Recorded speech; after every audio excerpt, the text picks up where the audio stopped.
Hello नमस्कार मेरे प्यारे कृषि योद्धाओं। कैसे हो आप सब। आशा करता हूँ कि आप सब स्वस्थ होंगे, मस्त होंगे और अपनी पढ़ाई में जबरदस्त तरीके से व्यस्त होंगे। तो डियर स्टूडेंट्स, मैं आप सबको बता देना चाहता हूँ कि सरोकार एग्री इंस्टीट्यूट के यूट्यूब चैनल पर 11th एवं 12th की एग्रीकल्चर बायोलॉजी और एग्रीकल्चर बायोलॉजी और एग्रीकल्चर केमिस्ट्री तीनों सब्जेक्ट के 11th 12th के क्लासेस डेली है अपलोड होना शुरू हो गई है। तो डेली आपको है वो यहाँ पर अपलोड क्लासेस कर दी जाएगी। उसके अलावा जब भी है वो लाइव सेशन शुरू होगा तो आपको इन्फॉर्म कर दिया जाएगा। तो अपने जितने भी छोटे भाई बहन या बड़े भाई बहन जो 11th 12th के अंदर पढ़ रहे हैं, एग्रीकल्चर सब्जेक्ट है, उनके पास में इन वीडियो लेक्चर्स को है वो अधिक से अधिक शेयर कीजिए ताकि उनको भी अधिक से अधिक फायदा मिल सके। और चैनल को सब्सक्राइब जरूर कीजिए। आज अपन बात करने वाले हैं डियर्स वो एग्रीकल्चर बायोलॉजी के वो फर्स्ट चैप्टर की बात करेंगे। अपना 11th का एग्रीकल्चर बायोलॉजी कृषि जीव विज्ञान के फर्स्ट चैप्टर है, उसकी अपन बात करेंगे जीव विज्ञान की। किसकी बात करेंगे? जीव विज्ञान है, जंतु विज्ञान, चैप्टर का नाम है जीव विज्ञान, उसकी अपन है वो बात करेंगे। इसकी एक एक चीज है बिल्कुल आसान भाषा के अंदर आपको है वो समझाया जाएगा। बिल्कुल आसान भाषा के अंदर एक चीज को आपको है वो 2 बार 4 बार रिपीट करवाया जाएगा। और आपको फिर भी लगता है कि कोई चीज समझ में नहीं आए तो आप कमेंट कर देना, आपको अलग से सेशन के माध्यम से है वो समझा देंगे। अपनी क्लास का फीडबैक है वो जरूर देना लास्ट में कि आपको क्लास कैसी लगी। अपने दोस्तों के पास में भी शेयर करना। तो अपना फर्स्ट चैप्टर है जीव विज्ञान। फर्स्ट चैप्टर का नाम क्या है? जीव विज्ञान है बायोलॉजी। बायोलॉजी की बात करें कि बायोलॉजी क्या होती है। बायोलॉजी की अगर मैं बात करूं डियर्स, तो बायोलॉजी है वो अपने विज्ञान की ब्रांच है। किसकी ब्रांच है? बायोलॉजी है वो विज्ञान की ब्रांच है, साइंस ऑफ वो ब्रांच है अपने विज्ञान की। और इसके अंदर अपन क्या करते हैं? सजीवों का अध्ययन करते हैं। किसके अध्ययन करते हैं? स्टडी ऑफ सजीव होते हैं, जो जीव होते हैं, सजीव होते हैं, सजीवों का क्या करते हैं अपन? अध्ययन करते हैं। तो मैं बात करूं अगर बायोलॉजी की कि बायोलॉजी क्या होती है। बायोलॉजी जीव विज्ञान या विज्ञान, जीव विज्ञान होती है वो विज्ञान की शाखा जिसमें सजीवों का अध्ययन किया जाता है, जीव विज्ञान कहते हैं, बायोलॉजी कहते हैं। बायोलॉजी कौन सी शाखा होती है? बायोलॉजी की बात करें तो विज्ञान की वह शाखा जिसके अंतर्गत सजीवों का अध्ययन किया जाता है, जीव विज्ञान कहलाती है। जीव विज्ञान शब्द है, ये बायोलॉजी शब्द है 2 शब्दों से मिलकर बना है। किसे कितने शब्दों से मिलकर बना है? अगर अपन बात करें बायोलॉजी की तो बायोलॉजी शब्द है वो 2 शब्दों से मिलकर बना है, बायोस और लोगस से। बायोस का अर्थ होता है जीव या लाइफ। क्या होता है? जीव या लाइफ। लोगस का अर्थ होता है टू स्टडी यानी अध्ययन करना। अर्थात जीवों का अध्ययन करना जीव विज्ञान कहलाता है। क्या कहलाता है? जीव होते हैं, जो सजीव होते हैं, उन जीवों का अध्ययन करना। किसका अध्ययन करना? जीवों का अध्ययन करना। क्या कहलाता है? जीवों का अध्ययन करना डियर्स। जीवों का अध्ययन करना अपने क्या कहलाता है? जीव विज्ञान कहलाता है। समझ गए बात कि जीव विज्ञान क्या होती है? विज्ञान की वह शाखा जिसके अंतर्गत सजीव या जीवों का अध्ययन करते हैं, जीव विज्ञान कहलाती है। जीव विज्ञान के जनक अरस्तु को माना जाता है। फादर ऑफ बायोलॉजी कौन है? फादर ऑफ बायोलॉजी अरस्तु है। कौन है डियर्स? ध्यान रखना, फादर ऑफ बायोलॉजी। अपन बात करें फादर ऑफ बायोलॉजी की, किसकी बात करें? Father of biology. Father of biology, father of biology की बात करूं डियर्स कि फादर ऑफ बायोलॉजी कौन है, तो फादर ऑफ बायोलॉजी है अपने अरस्तु है। कौन है डियर्स? अरस्तु। अरस्तु को है वो जीव विज्ञान का जनक कहा जाता है। क्या कहला जाता है? जीव विज्ञान के जनक की बात करें तो जीव विज्ञान का जनक कौन है डियर्स? फादर अपने वो अरस्तु है, फादर ऑफ बायोलॉजी। जीव विज्ञान के ब्रांचेस की बात करते हैं कि बायोलॉजी के अंदर क्या मुख्य रूप से कौन कौन सी शाखाएं आती है। अपने सिलेबस एनालिसिस किया था तब मैंने आपको एनाटॉमी के बारे में बताया था, मार्फोलॉजी के बारे में बताया था, उसके अलावा हिस्टोलॉजी ऊतक विज्ञान के बारे में बताया था, और मैं बात करूं जेनेटिक्स आनुवंशिकी बताया था, इकोलॉजी बताया था। वो सब किसकी ब्रांचेस है? जीव विज्ञान की ब्रांच है, बायोलॉजी की है वो शाखाएं। तो अपन अब मुख्य शाखाएं कौन कौन सी है उनकी बात करने वाले हैं। फर्स्ट अपने आता है जीवलॉजी। कौन सा आता है? जूलॉजी या जंतु विज्ञान। कौन सी ब्रांच आती है? जूलॉजी या जंतु विज्ञान आती है। विज्ञान की वह शाखा जिसमें केवल जंतुओं का अध्ययन करते हैं। किसका अध्ययन करते हैं? अपन ने बात की जिसमें केवल जंतुओं का अध्ययन करते हैं। अपन किसका अध्ययन करते हैं? जंतुओं का अध्ययन करते हैं, जंतुओं का अध्ययन। विज्ञान की वह शाखा जिसमें केवल और केवल जंतुओं का अध्ययन किया जाता है वो कौन सी कहलाती है? जूलॉजी कहलाती है। क्या कहलाती है? जूलॉजी या जंतु विज्ञान अपन बोलते हैं जूलॉजी। जूलॉजी कहलाती है। जूलॉजी में अपन किसका अध्ययन करते हैं? जूलॉजी में अपन जंतुओं का है वो डियर्स अध्ययन करते हैं। अगली है अपनी एनिमल बायोलॉजी। एनिमल बायोलॉजी में जीव विज्ञान की वह शाखा जिसमें प्राणियों का अध्ययन किया जाता है, एनिमल्स का अध्ययन करते हैं अपन, प्राणी का अध्ययन करते हैं। एनिमल बायोलॉजी इसको अपन है वो, इसके जनक कौन है? अरस्तु है। प्राणी विज्ञान के जनक कौन है डियर्स? अरस्तु को है वो कहा जाता है। फिर अपन बात करते हैं माइक्रोबायोलॉजी, सूक्ष्म जीव विज्ञान। माइक्रोबायोलॉजी में केवल सूक्ष्म जीवों का अध्ययन करते हैं। माइक्रोबायोलॉजी में अपन किसका अध्ययन करते हैं? अगर मैं बात करूं माइक्रोबायोलॉजी, माइक्रोबायोलॉजी, माइक्रोबायोलॉजी में अपन किसकी स्टडी करते हैं, तो माइक्रोबायोलॉजी में केवल जो अपने माइक्रो सूक्ष्म जीव होते हैं, सूक्ष्म जीवों का अध्ययन करते हैं, माइक्रोब्स का अध्ययन करते हैं, सूक्ष्म जीवों का अध्ययन करते हैं। किसका अध्ययन करते हैं, सूक्ष्म जीवों का अध्ययन। विज्ञान की वह शाखा जिसमें सूक्ष्म जीवों का अध्ययन करती है वो क्या कहलाती है, माइक्रोबायोलॉजी कहलाती है। ठीक है डियर्स, जीव विज्ञान की वह शाखा जिसमें सूक्ष्म जीवों का अध्ययन किया जाता है माइक्रोबायोलॉजी कहलाती है। सूक्ष्म जीव क्या होते हैं, ऐसे जीव जिनको अपन नग्न आंखों से नहीं देख सकते, बिना किसी है वो अपन सूक्ष्मदर्शी के, बिना माइक्रोस्कोप के नहीं देख सकते, सूक्ष्म जीव कहलाते हैं। सूक्ष्म जीव क्या होते हैं, ऐसे जीव जिन्हें अपन नग्न आंखों से वो नहीं देख सकते। क्या, ऐसे जीव जिन्हें अपन नग्न आंखों से नहीं देख सकते, नग्न आंखों से है वो अपन नहीं देख सकते। इनको देखने के लिए किसकी आवश्यकता रहेगी, माइक्रोस्कोप की आवश्यकता रहेगी, सूक्ष्मदर्शी की है वो आवश्यकता रहने वाली है। ऐसे जीवों को क्या बोलते हैं, सूक्ष्म जीव बोलते हैं। और सूक्ष्म जीवों का अध्ययन जिस ब्रांच के अंदर करते हैं अपन, जिस शाखा के अंदर करते हैं उसको माइक्रोबायोलॉजी बोलते हैं। क्या बोलते हैं, माइक्रोबायोलॉजी कहते हैं। जिन्हें हम आंखों से नहीं देख सकते वो सूक्ष्म जीव होते हैं, जैसे बैक्टीरिया। बैक्टीरिया का अध्ययन करते हैं अपन जीव माइक्रोबायोलॉजी में करते हैं। और माइक्रोबायोलॉजी की भी फिर आगे बहुत सारी शाखाएं होती है, जैसे बैक्टीरिया का अध्ययन करते हैं, बैक्टीरियोलॉजी में कवक का अध्ययन करते हैं, माइकोलॉजी में सेवालों का अध्ययन करते हैं, फाइकोलॉजी में ऐसे बैक्टीरिया हो गया, कवक हो गया, कवक का अध्ययन माइकोलॉजी में करते हैं। किसमें करते हैं, माइकोलॉजी में करते हैं। सेवाल हो गए छोटे जीव अपने, साइनोबैक्टीरिया वगैरह हो गए, और एक्टिनोमाइसिटीज हो गई, एक्टिनोमाइसिटीज, एक्टिनोमाइसिटीज, एक्टिनोमाइसिटीज, ये जो होते हैं ये सूक्ष्म जीव होते हैं, इनको अपन नजर आंखों से नहीं देख सकते। एक्टिनोमाइसिटीज है ये, ठीक है।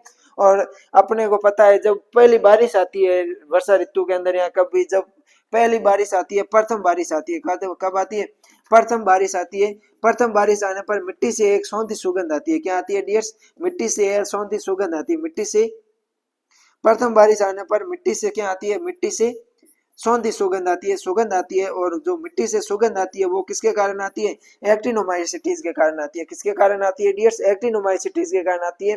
तो सूक्ष्म जीवों का अध्ययन अपन है वो किसमें करते हैं, माइक्रोबायोलॉजी के अंदर करते हैं। अगला अपना आता है पैथोलॉजी। क्या आता है, पैथोलॉजी, रोग विज्ञान, जिसको क्या बोलते हैं अपन, रोग विज्ञान बोलते हैं, पैथोलॉजी बोलते हैं।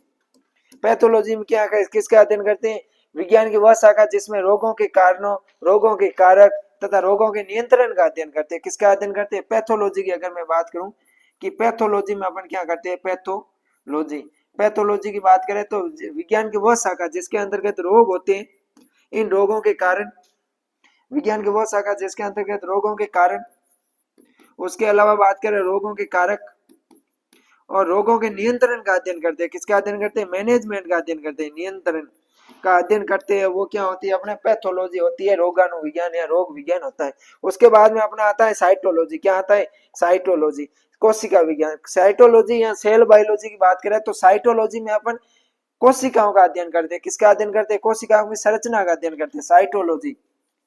साइटोलॉजी की बात करें डियर्स की, साइटोलॉजी क्या होती है कि जीव विज्ञान की वह शाखा जिसमें अपन कोशिका की संरचना का अध्ययन करते हैं, स्ट्रक्चर ऑफ सेल का अध्ययन करते हैं, स्टडी करते हैं अपन, कोशिकाओं की संरचना का अध्ययन करते हैं, कोशिकाओं का अध्ययन करते हैं। कुल मिला के कोशिकाओं का अध्ययन या कोशिकाओं की संरचना का अध्ययन करते हैं। ठीक है डियर्स, आई होप आपको समझ में आ गया होगा। अगला अपना आता है एंटोमोलॉजी। क्या आता है, एंटोमोलॉजी आता है। एंटोमोलॉजी कीट विज्ञान होता है। क्या होता है डियर्स, एंटोमोलॉजी की बात करें तो एंटोमोलॉजी कीट विज्ञान होता है। इसके अंतर्गत अपन कीटों का अध्ययन करते हैं।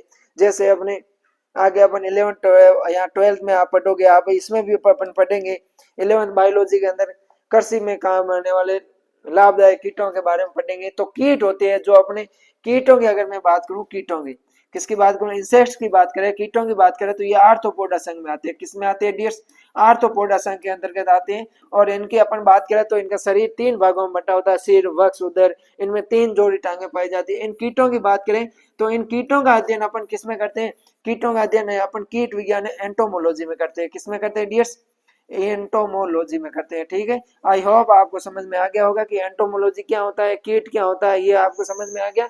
उसके बाद में अपना आता है मार्फोलॉजी। मार्फोलॉजी की बात करें आकारिकी की, जिसमें अपन क्या करते हैं, किसी भी जंतु, सजीवों के, एक जीव हो गया, जंतु हो गया, या फिर अपने पादप हो गया, सजीव हो गई, उसकी बाह्य वो आकार, वो संरचना का अध्ययन करते हैं। बाह्य आकार जिसको अपन आंखों से देख सकते हैं, जैसे पेड़ की प्लांट्स की बात करें अपन तो प्लांट्स के अंदर अपन जड़, तना, पत्ती, संरचना जो अपन आंखों से देख सकते हैं, उनके बाहरी आकारों का है वो अध्ययन किया जाता है मार्फोलॉजी के अंदर। अगला आता है अपना एनाटॉमी। क्या आता है, एनाटॉमी, शारीरिक। एनाटॉमी के अंदर क्या करते हैं, जीव विज्ञान की वह शाखा जिसके अंतर्गत जीवों की आर्थिक संरचना, आंतरिक संरचना का अध्ययन करते हैं। जीवों के अंदर जो आंतरिक संरचनाएं होती है, जैसे उत्तक हो गए, ये जो आंतरिक संरचनाएं होती है उनका अध्ययन अपन किसमें करते हैं डियर्स, एनाटॉमी में करते हैं। किसमें करते हैं, एनाटॉमी के अंदर करते हैं। फिर अगले अपन बात करें, अगला अपना आता है, वो आता है हिस्टोलॉजी। हिस्टोलॉजी की बात करें, हिस्टोलॉजी में उत्तकों का अध्ययन करते हैं, स्टडी ऑफ टिश्यूज, विज्ञान की वह शाखा जिसके अंतर्गत टिश्यू का अध्ययन करते हैं, उत्तकों का अध्ययन करते हैं, वो क्या कहलाती है, अपने हिस्टोलॉजी कहलाती है। क्या कहलाती है, हिस्टोलॉजी कहलाती है। हिस्टोलॉजी के अंतर्गत अपन किसके बात करते हैं, हिस्टोलॉजी की बात करूं मैं तो हिस्टोलॉजी के अंतर्गत अपन उत्तकों का अध्ययन करते हैं। उत्तक क्या होते हैं, उत्तकों की बात करें तो समान कार्य करने वाले कोशिकाओं का समूह होता है, वो क्या कहलाते हैं, उत्तक कहलाते हैं। उसके बाद में अपने अगले आती है जेनेटिक्स, आनुवांशिक। आनुवांशिक में सजीवों के आनुवांशिक लक्षणों का और विभिन्नताओं का अध्ययन करते हैं। सजीव की जो आनुवांशिक लक्षण होती है, आनुवांशिक लक्षणों और विभिन्नताओं का अध्ययन करते हैं। आनुवांशिक लक्षण मतलब होते हैं कि पेरेंट्स है वो, उनके जो संतानें होती है उनके अंदर है वो लक्षणों को जीनों के माध्यम से जो लक्षण जाते हैं उनको अपन आनुवांशिक लक्षण कहते हैं। अगले अपनी ब्रांच है वो है बॉटनी। क्या है डियर्स, बॉटनी या प्लांट साइंस। इसके अंतर्गत अपन क्या करते हैं, पौधों का अध्ययन करते हैं। प्लांट्स है जो अपने thallophyta, bryophyta, pteridophyta, angiosperm, gymnosperm, इन सभी पादपों का अध्ययन है वो अपन किसमें करते हैं, बॉटनी के अंदर करते हैं। किसके अंतर्गत करते हैं, वनस्पति है, जो भी वनस्पति है बॉटनी में किसका अध्ययन करते हैं, वनस्पतियों के शास्त्र, इसको अपन बोल सकते हैं वनस्पति विज्ञान के अंदर वनस्पतियों का अध्ययन करते हैं। किसका अध्ययन करते हैं, वनस्पतियों का अध्ययन है वो करते हैं अपन। जो भी प्लांट्स है, पौधे हैं, उन पौधों का अध्ययन है वो अपन बॉटनी के अंदर करते हैं। और फादर ऑफ बॉटनी की बात करें तो फादर ऑफ बॉटनी है वो थियोफ्रेस्टस है। कौन है डियर्स, अगर अपन बात करें फादर ऑफ बॉटनी, किसकी बात करें, father of botany, father of botany की बात करें तो थियोफ्रेस्टस है। कौन है, थियोफ्रेस्टस, ये आपको है वो ध्यान रखना है। फादर ऑफ जूलॉजी है वो अपने, फादर ऑफ जूलॉजी है वो अपने अरस्तु है, और फादर ऑफ बॉटनी है अपने थियोफ्रेस्टस। अगला है अपना टेक्सोनॉमी, वर्गीकी। टेक्सोनॉमी के अंदर अपन जीवों के वर्गीकरण का अध्ययन करते हैं। किसका अध्ययन करते हैं, जीवों का वर्गीकरण है वो किसमें करते हैं, अपन टेक्सोनॉमी के अंदर करते हैं। फिर अपने आती है, अगली आती है फिजियोलॉजी। क्या आती है, फिजियोलॉजी, कार्य की, पादप कार्य की। इसके अंतर्गत अपन श्वसन, प्रकाश संश्लेषण, इन सब का अध्ययन करते हैं, जो अपने शरीर के अंदर क्रियाएं होती है। विज्ञान की वह शाखा, जीव विज्ञान की वह शाखा जिसमें सजीवों के शरीर में होने वाली सभी क्रियाओं का अध्ययन करते हैं। सजीव के शरीर के अंदर जो भी क्रियाएं होती है, जैव क्रियाएं होती है, जो भी क्रियाएं होती है सजीवों के शरीर के अंदर जो भी क्रियाएं होती है, उन सभी क्रियाओं का अध्ययन अपन किसमें करते हैं, क्रॉप, इसमें फिजियोलॉजी में करते हैं। किसमें करते हैं, फिजियोलॉजी या कार्य में। जैसे बात करें तो अपना श्वसन हो गया, उसके अलावा पौधों में प्रकाश संश्लेषण हो गया, इन सब का अध्ययन है वो अपन किसमें करते हैं, फिजियोलॉजी के अंतर्गत करते हैं। समझ गए। अगली अपन बात करें, अगला अपना आता है एम्ब्रियोलॉजी, भ्रूणिकी। एम्ब्रियोलॉजी की बात करें कि एम्ब्रियोलॉजी क्या होता है, एम्ब्रियोलॉजी में युग्मक का निर्माण, जैसे अंडाणु का निर्माण, शुक्राणु का निर्माण, जो युग्मक होते हैं, जाइगोट, युग्मक का निर्माण। उसके अलावा निषेचन, दो युग्मकों का आपस में मिलना, निषेचन। फिर भ्रूण की संरचना का अध्ययन करते हैं। किसमें, युग्मकों का, भ्रूणोलॉजी, भ्रूणिकी या एम्ब्रियोलॉजी की बात करें, एम्ब्रियोलॉजी के अंतर्गत अपन है वो क्या करते, किसका अध्ययन करते हैं, तो युग्मक निर्माण, निषेचन, भ्रूण और भ्रूण की संरचनाओं का अध्ययन किया जाता है। अगला अपन आता है इवोल्यूशन, यानी उद विकास, जीवों का विकास किस प्रकार से हुआ है, पृथ्वी पर जीवों के विकास का अध्ययन करते हैं वो अपन किसमें करते हैं, इवोल्यूशन में करते हैं, उद विकास में करते हैं। किसमें करते हैं, उद विकास या इवोल्यूशन की बात करें तो इसके अंतर्गत अपन करते हैं कि पृथ्वी पर जीवों का विकास है वो किस प्रकार से हुआ, उनका अध्ययन करते हैं। अगला अपना आता है फोसियल साइंस। क्या आता है, फोसियल साइंस या पैलेंटोलॉजी, जीवाश्म का अध्ययन करते हैं। फोसियल्स जो भी होते हैं, जीवों के जीवाश्म होते हैं, उनका अध्ययन अपन किस में करते हैं, फोसियल साइंस में करते हैं। जीवाश्म क्या होते हैं, जो जीव जंतु और पेड़ पौधों के अवशेष होते हैं। क्या, जीव जंतु और पेड़ पौधों के अवशेष होते हैं, उनको अपन क्या बोलते हैं डियर्स, जीवाश्म बोलते हैं। क्या बोलते हैं, जीवाश्म बोलते हैं। और जीवाश्म का अध्ययन अपन है वो फोसियल साइंस के अंतर्गत करते हैं। अगला आता है निमेटोलॉजी। निमेटोलॉजी में अपन सूत्रकर्मियों का अध्ययन करते हैं। किसका अध्ययन करते हैं, सूत्रकर्मियों का अध्ययन करते हैं। सूत्रकर्मियों का अध्ययन करते हैं, स्टडी ऑफ निमेटोड्स का अध्ययन करते हैं। सूत्रकर्मियों का अध्ययन अपन किसमें करते हैं डियर्स, तो सूत्रकर्मियों का अध्ययन अपन है वो निमेटोलॉजी में करते हैं। सूत्रकर्मी विज्ञान निमेटोलॉजी के अंतर्गत करते हैं। इंग्लिश टर्म आप है वो जरूर याद रखना डियर्स, ध्यान रखना। आगे अपन जो भी कम्पिटेटिव या एंट्रेंस एग्जाम देंगे उनके अंदर है अपने इंग्लिश टर्म है, जैसे ये निमेटोलॉजी हो गया, फोसियल साइंस हो गया है, इवोल्यूशन हो गया, इनका अध्ययन करते हैं। ये याद जरूर रखना है डियर्स। इंग्लिश टर्मिनोलॉजी बहुत आपके इंपॉर्टेंट रहने वाली। फिर है अपना फिश साइंस, मत्स्य विज्ञान सॉरी इक्नोथोलॉजी की बात करें, आइग्नोथोलॉजी, यहाँ अपने फिश साइंस की बात करें, इसमें जलीय जीव जैसे मछलियों का वगैरह का अध्ययन करते हैं, जलीय जीवों का अध्ययन करते हैं। अगला है पैरासाइटोलॉजी। पैरासाइटोलॉजी में परजीवियों का अध्ययन करते हैं। किसका अध्ययन करते हैं? परजीवी, परजीवी पैरासाइटोलॉजी। एक होता है परजीवी, एक होता है परपोषी। परजीवी, परजीवी को पैरासाइट बोलते हैं। क्या बोलते हैं? पैरासाइट कहते हैं अपन। पैरासाइट, पैरासाइट क्या होते हैं? ऐसे जीव जो भोजन, उसके अलावा आश्रय, आश्रम सॉरी ये भोजन और आवास के लिए किसके किसी दूसरे जीवों पर निर्भर रहते हैं, उनको अपन दूसरे जीवों पर निर्भर रहते हैं, उनको अपन क्या बोलते हैं? परजीवी बोलते हैं। परजीवी या पैरासाइट क्या होते हैं कि ऐसे जीव जो भोजन या फिर अपने आश्रय के लिए किसी दूसरे जीवों पर निर्भर रहते हैं, उनको अपन पैरासाइट परजीवी बोलते हैं, पैरासाइट। और परपोषी होस्ट प्लांट बोलते हैं, इनको अपन होस्ट बोलते हैं। होस्ट वे जीव होते हैं जिनके ऊपर परजीवी रहते हैं, ठीक है। वे जीव जिनके ऊपर परजीवी रहते हैं उनको अपन परपोषी कहते हैं। और परजीवी वे जीव होते हैं जो परपोषी पे रह के उससे वो भोजन प्राप्त करते हैं, उसके ऊपर सॉरी उसके ऊपर है वो आश्रय वगैरह करते हैं। अगला है इकोलॉजी। इकोलॉजी की बात करें तो इसमें सजीवों और उनके चारों ओर के वातावरण के मध्य होने वाली क्रियाओं का अध्ययन करते हैं। सजीव और जहाँ सजीव रहते हैं उनके चारों ओर होने वाली वातावरण का मध्य क्रियाएं होती है, उन क्रियाओं का अध्ययन इकोलॉजी में करते हैं। सजीवों और उनके चारों ओर के वातावरण, सजीवों और वातावरण के मध्य जो भी क्रियाएं होती है उन क्रियाओं का अध्ययन अपन किसमें करते हैं? इकोलॉजी में करते हैं। अगला अपना आता है बायोटेक्नोलॉजी, जैव प्रौद्योगिकी। बायोटेक्नोलॉजी की बात करें डियर्स तो बायोटेक्नोलॉजी में सूक्ष्म जीवों के उपयोग से मानव के लिए उपयोगी उत्पाद तैयार किए जाते हैं। बायोटेक्नोलॉजी में सूक्ष्म जीवों का उपयोग करते हैं अपन, माइक्रोब्स का उपयोग करके मानव के लिए उपयोगी उत्पाद है वो तैयार करते हैं, जैसे किण्वन हो गया, फर्मेंटेशन वगैरह ये हो गए। अगला है अपना बायो जियोग्राफी। बायो जियोग्राफी में जैव भूगोल जिसको बोलते हैं, इसमें पृथ्वी के विभिन्न आवासों में जीवों के वितरण का अध्ययन करते हैं, ठीक है। ये आप ध्यान रखना। उपापचय क्रियाओं को जीवन की कुंजी कहा जाता है। उपापचय क्रियाएं होती है, उपापचय क्रियाएं को जीवन की कुंजी कहा जाता है, की ऑफ लाइफ कहा जाता है। की ऑफ लाइफ, जीवन की कुंजी क्या है डियर्स?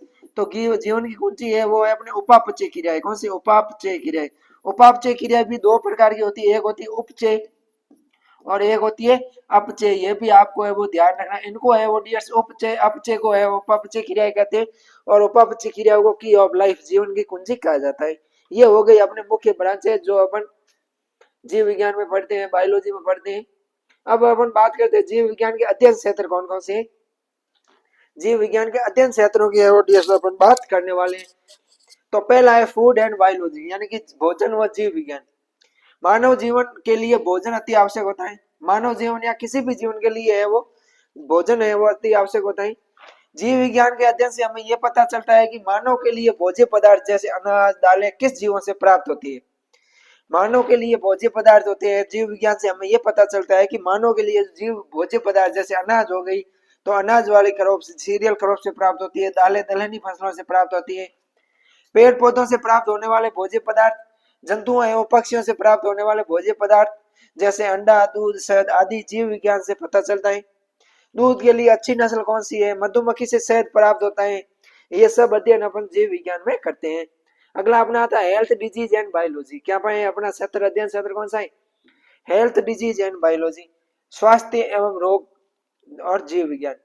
जीव विज्ञान का अध्ययन विभिन्न रोगों तथा रोग उत्पन्न करने वाले रोगाणु जैसे जीवाणु, वायरस, मच्छर आदि को जानने में सहायक होते हैं। जीव विज्ञान के माध्यम से अपन विभिन्न प्रकार के जो अपने रोग होते हैं, डिजीज होती है, उन डिजीज का है वो अध्ययन करते हैं। उसके अलावा मैं बात करूं तो डिजीज के अलावा अपन डिजीज के जो रोग उत्पन्न करने वाले रोग कारक होते हैं उनका अपन अध्ययन करते हैं। इसके साथ ही रोगाणु को नष्ट करने के लिए विभिन्न औषधियों की जानकारी भी होती है। अगला है इंडस्ट्री, बिजनेस एंड बायोलॉजी। जीव विज्ञान का अध्ययन विभिन्न उद्योगों एवं उनके उत्पादों में सहायकता होता है, जैसे डेयरी उद्योग, कागज उद्योग, लकड़ी उद्योग, रेशम उद्योग, लाख उद्योग, इनमें अपन जीव विज्ञान का उपयोग करते हैं। फिर एक कृषि और जीव विज्ञान।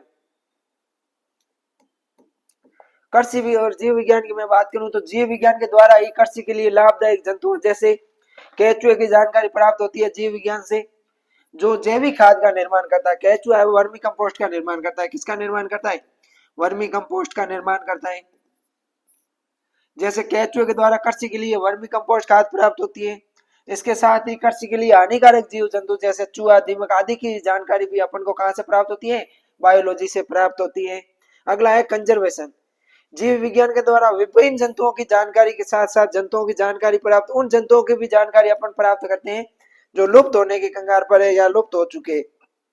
ऐसे जंतु जो लुप्त होने की कगार पे है या लुप्त हो चुके हैं उनका संरक्षण भी है वो अपन जूलॉजी के द्वारा करते हैं। अगला है अपना कृषि विज्ञान का, कृषि में जीव विज्ञान का महत्व, importance in agriculture. Importance of biology in agriculture, biology का कृषि के अंदर क्या महत्व है उनकी बात है वो अपन करने वाले हैं। पहला है एग्रोनॉमी, सस्य विज्ञान। फसलों को उगाने तथा मृदा प्रबंधन से संबंधित विज्ञान को सस्य विज्ञान कहते हैं। सस्य विज्ञान की मैं बात करूं, सस्य विज्ञान क्या है तो कृषि विज्ञान की वह शाखा, सस्य विज्ञान की बात करें कि कृषि विज्ञान की वह शाखा, कृषि विज्ञान की वह शाखा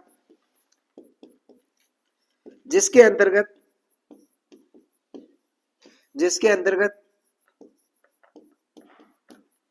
मृदा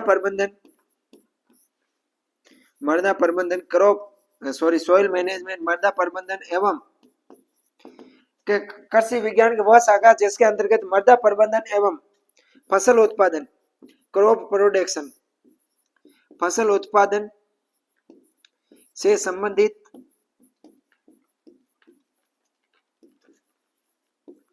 सिद्धांतों एवं विधियों का अध्ययन किया जाता है। सिद्धांतों एवं विधियों का अध्ययन किया जाता है। किसका अध्ययन करते हैं? मेथड्स का अध्ययन करते हैं, विधियों का अध्ययन किया जाता है, विधियों का अध्ययन किया जाता है। यह है एग्रोनॉमी की सबसे बेस्ट डेफिनेशन, अध्ययन किया जाता है कि एग्रोनॉमी क्या होती है। कृषि विज्ञान की वह शाखा जिसके अंतर्गत अपन मृदा प्रबंधन एवं फसल उत्पादन से संबंधित क्या करते हैं? सिद्धांतों एवं विधियों का अध्ययन करते हैं, उसको अपन क्या बोलते हैं? सस्य विज्ञान, एग्रोनॉमी कहा जाता है। ठीक है डियर्स। और मृदा प्रबंधन से संबंधित होता है अथवा फसलों का उत्पादन करने से संबंधित विज्ञान को सस्य विज्ञान कहा जाता है। और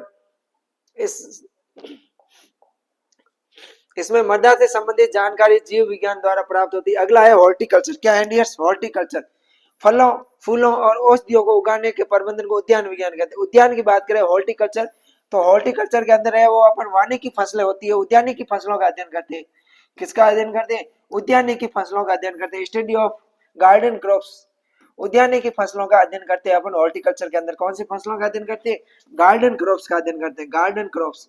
तो बात करें कि गार्डन क्रॉप्स कौन कौन सी होती है, इसकी भी साथ में अपन स्टडी करते रहे तो अपने फल हो गए, फूल हो गए, सब्जियां हो गई, फल फूल सब्जियां, उसके अलावा अलंकृत बागवानी, ये फूल वगैरह आगे, अलंकृत जो सजावटी पौधे होते हैं, औषधीय पौधे होते हैं। उसके अलावा मैं बात करूं तो अपने सुगंधित पौधे होते हैं। और फिर जो अपने प्लांटेशन क्रॉप्स है, रोपित फसलें, ये अपने बागवानी क्रॉप्स में आती है और इनका अध्ययन उद्यानिकी हॉर्टिकल्चर में अपन करते हैं। इसके लिए विभिन्न किस्मों की जानकारी जीव विज्ञान से अपन को प्राप्त होती है। अगला है अपना फॉरेस्ट्री, वानिकी। वृक्षों को लगाना, वनों का संरक्षण करना, वन उत्पाद प्राप्त करना वानिकी कहलाता है। वृक्षों को लगाना, वनों का है वो संरक्षण करना, कंजर्वेशन करना, फॉरेस्ट कंजर्वेशन करना, वन उत्पाद प्राप्त करना, कृषि वानिकी की धारणा प्रचलन में आ रही है आजकल। अगला है प्लांट पैथोलॉजी। प्लांट पैथोलॉजी में पौधों में होने वाले विभिन्न रोगों एवं रोग कारकों तथा रोगों को नियंत्रण के बारे में अध्ययन करते हैं, वो अपन किस में करते हैं? जूलॉजी में करते हैं। उन्नत तथा देसी किस्मों के बारे में भी अध्ययन किया जाता है। उन्नत किस्मों की तुलना में देसी किस्मों में अपन का रोगों का प्रकोप होता है वो क्या होता है? कम होता है, और उन्नत किस्मों में रोगों का प्रकोप अधिक होता है। फिर है अपना औषधीय विज्ञान, भेषज विज्ञान में, इसमें औषधियों का महत्व, औषधीय महत्व के पौधों का अध्ययन किया जाता है। औषधि विज्ञान में अपन क्या करते हैं? औषधि महत्व के जो पौधे होते हैं उनका अध्ययन करते हैं और इन पौधों की खेती को बढ़ावा दिया जाता है। जैसे तुलसी हो गई, एलोवेरा, सफेद मूसली, अश्वगंधा आदि। पौधों के औषधीय महत्व के साथ ही कुछ अन्य पौधों का रोपण को बढ़ावा दिया जाता है, जैसे नीम, अमलतास। औषधीय महत्व के पौधे कौन से? तुलसी है, एलोवेरा है, सफेद मूसली, अश्वगंधा है। अब अपना लास्ट टॉपिक है फर्स्ट चैप्टर का, वो है अपने difference between living and non living, सजीव और निर्जीव के बीच में अध्ययन। सजीव जीवों का शरीर कोशिकाओं का बना होता है, इसमें जीवन के लिए आवश्यक जीव द्रव्य पाया जाता है। सजीव जो लिविंग होते हैं, सजीव होते हैं, इनका शरीर कोशिकाओं से मिलकर बना होता है और इनमें जीवन के लिए जीव द्रव्य पाया जाता है। जबकि नॉन लिविंग्स के अंदर जीव द्रव्य का क्या होता है, अभाव होता है, जीव द्रव्य नहीं पाया जाता है। सजीवों में श्वसन क्रिया होती है, रेस्पिरेटरी होता है, निर्जीवों में श्वसन क्रिया नहीं होती है। सजीवों में वृद्धि होती है, निर्जीवों में वृद्धि नहीं होती है। सजीव पोषण करते हैं, निर्जीव में पोषण होता है वो नहीं होता है। सजीवों में जनन होता है, निर्जीवों में जनन नहीं होता है। सजीवों में उत्सर्जन होता है, निर्जीवों में उत्सर्जन नहीं होता है। सजीवों में जीवन चक्र पाया जाता है, जबकि निर्जीव में कोई जीवन चक्र नहीं पाया जाता है। सजीवों में गति पाई जाती है और निर्जीवों में गति नहीं पाई जाती है। सजीव वे होते हैं जिनमें श्वसन क्रिया होती है, वृद्धि होती है, पोषण होता है, जनन होता है, उत्सर्जन होता है, जीवन चक्र और गति पाई जाती है। निर्जीवों में ये चीजें नहीं पाई जाती है। तो आज की क्लास के अंदर अपन ने बायोलॉजी, एग्रीकल्चर बायोलॉजी का फर्स्ट चैप्टर था अपना, उसको है वो अपन ने पढ़ा। मुझे आशा है कि आपको ये समझ में आ गया होगा। कोई डाउट है, आपको नहीं समझ में आया तो आप कमेंट कर दीजिए। जितने भी अपने सहपाठी हैं उन सब के पास में इसको शेयर कीजिए और पढ़ते रहिए, मस्त रहिए, हमेशा मुस्कुराते रहिए। समस्याओं से अपन को घबराना नहीं है, जो अपने प्रॉब्लम्स है उन प्रॉब्लम्स को अपन ने अपॉर्चुनिटी बनाना है। तो मिलते हैं नेक्स्ट क्लास में, तब तक के लिए थैंक यू।